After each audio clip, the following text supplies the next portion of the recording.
Hello guys, ਸਤਿ ਸ਼੍ਰੀ ਅਕਾਲ ਸਭ ਨੂੰ। ਕੀ ਹਾਲ ਹੈ ਸਭ ਦਾ? ਉਮੀਦ ਕਰਦਾ ਸਭ ਵਧੀਆ ਹੋਣਗੇ। ਤੇ ਗਾਇਸ, ਮੈਨੂੰ ਕਾਫੀ ਲੋਕਾਂ ਦੇ ਮੈਸੇਜ ਆ ਰਹੇ ਸੀ ਕਿ ਇੱਕ ਯੂਕੇ ਟਰਬਨ ਉੱਤੇ ਵੀਡੀਓ ਬਣਾਓ, ਤੇ ਫਾਈਨਲੀ ਅੱਜ ਮੈਂ ਯੂਕੇ ਟਰਬਨ ਉੱਤੇ ਵੀਡੀਓ ਬਣਾਉਣ ਲੱਗਾ ਐਂਡ ਵੀਡੀਓ 'ਚ ਸਟੈਪ ਬਾय ਸਟੈਪ ਦੱਸੂਗਾ। ਚਲਿए गाइस स्टार्ट करते हैं।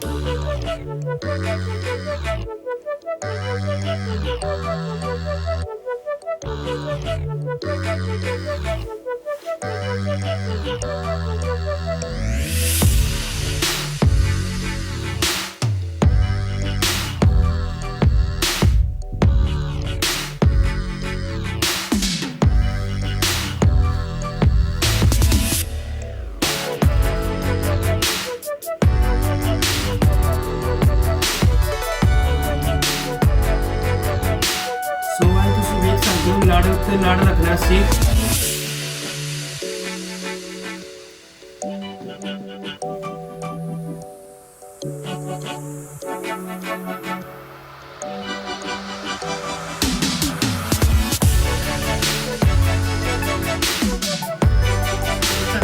लाड़ उत्ते लाड़ रखना है एंड अगो ही तुसी क्रॉस रखना है।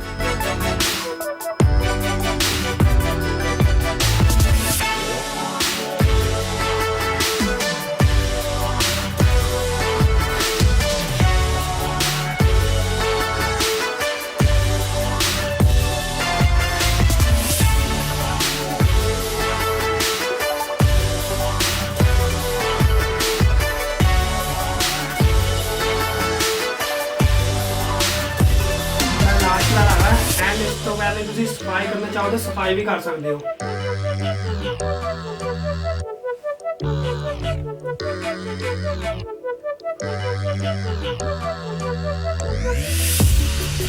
साडा लास्ट लगा है, तुसी देख सकते हो किवें मैं पा रहा।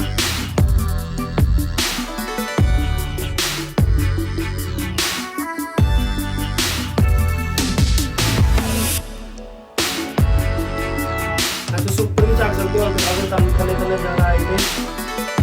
गाइस लास्ट स्लाइड तो बाद उसको असं लेंटर पावेंगे, तुम देख सकते हो।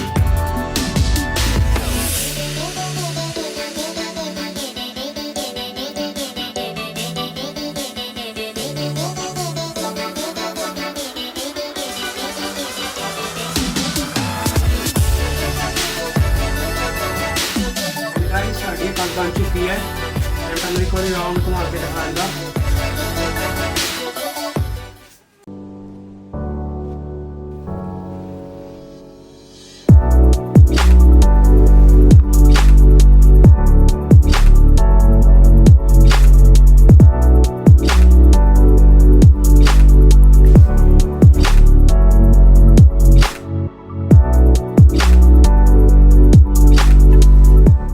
किवें लगी तुहानूं पग? अगर अच्छी लगी तो like comment share and subscribe करना ना भूलना।